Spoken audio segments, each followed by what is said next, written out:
Today we're going to be talking about Australian dollar, New Zealand dollar surging on Chinese stimulus, along with U.S. fear. This has been an interesting story to watch.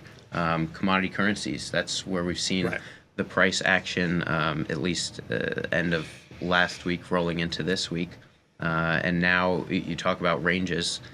We're seeing possibly the establishment of a new range in the Kiwi dollar here above 58 cents. And this a year-to-date high, and this is coming off of historic lows for this pair to start February. What do we make of this year-to-date price graph?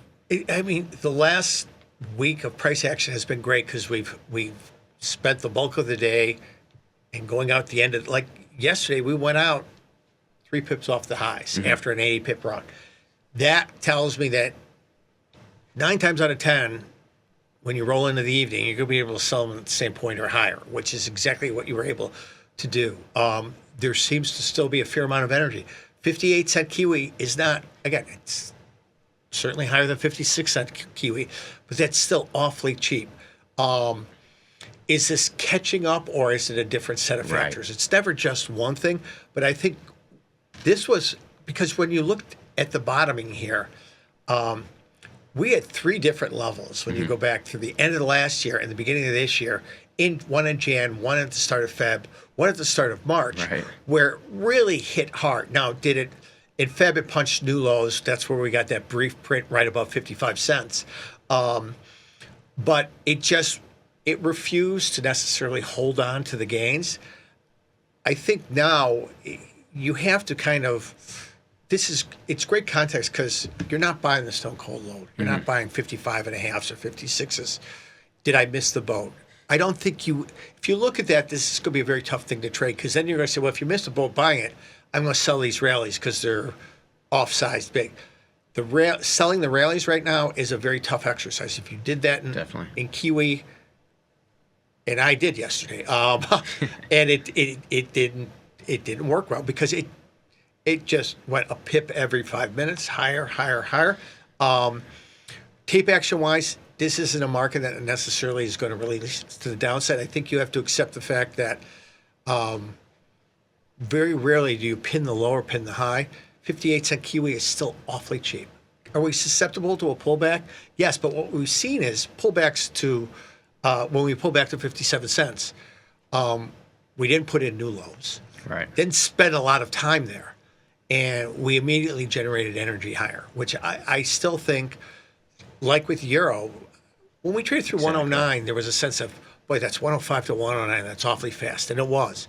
But they put another 100 pips into it almost. This is going to be a case where you've got to accept the fact you're not going to get the lows, but you're getting the lower end of a range. And you want to be able to never box yourself to only trading one side of the market. Well, I can't buy it because I didn't get the 56 cents. Don't think about it that way. You've got to work around. If you do get a little bit of a pullback here, 57.70, 57 and a half, then the question is, does it spend a lot of time there? If it doesn't, that shows you there's more energy in this market trading to the upper side. So it's hard to do, too. It's hard to say, well, no, I'm bullish. Well, why wasn't I bullish at 56 cents? Because it felt really heavy. Especially off of that gigantic gap lower. Absolutely. So you kind of take what the market gives you right now. And this still, when we look at, getting back to 61 cents just takes us to the election levels. Aussie is going to look the same way, and I know we're going to look at that too. Same story there. So you can't trap yourself that the market's moved too fast to the upside. I wanted to be long. I missed the bottom. Now I can't be long. That's never the case. And you have that recent example of elasticity in recent weeks in the euro. Absolutely. Where you could have played this exact same exercise. And that move was over a handful of days, a number of days, from 105 to 109. So definitely some recent examples of why this could have some more legs. And one of the storylines behind it is Chinese equities. We're looking, this graph on the left is the FXI, China Stock ETF, which looking at this graph all the way back to April of 2023, highest levels. Seen a lot of stimulus at the start of the year. I think it actually started in fall of last year, but continuing to see a lot of momentum there. And if we zoomed out this graph, you'd see that while it's the high of the past 2 years, it's been higher in A lot higher. 2021. Yep. Right.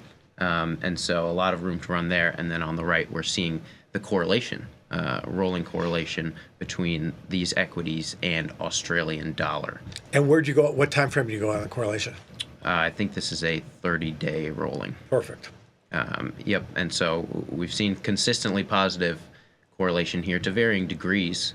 But this is the past 15 years here. So definitely seeing this story play out in a positive manner here. So no surprise. But we've had a lot of things holding it back, holding these markets back. One of them of which is this U.S. fear, right. The recent scare in equities coinciding with here, looking at the 2-year Treasury yield, a big fall there. And falling interest rates like the 2-year can either be good or bad for investors, depending on the economic backdrop. Here, what it's looking like is a lot of flight to quality and risk-off sentiment, right. which we've talked about in previous segments, can really directly play into the Australian dollar pair, which is positively correlated with VIX as well. What do you make of this interest rate piece? And you're kind of getting a little bit of the perfect storm. The rate trajectories have gone from possibly higher to, I think currently right now,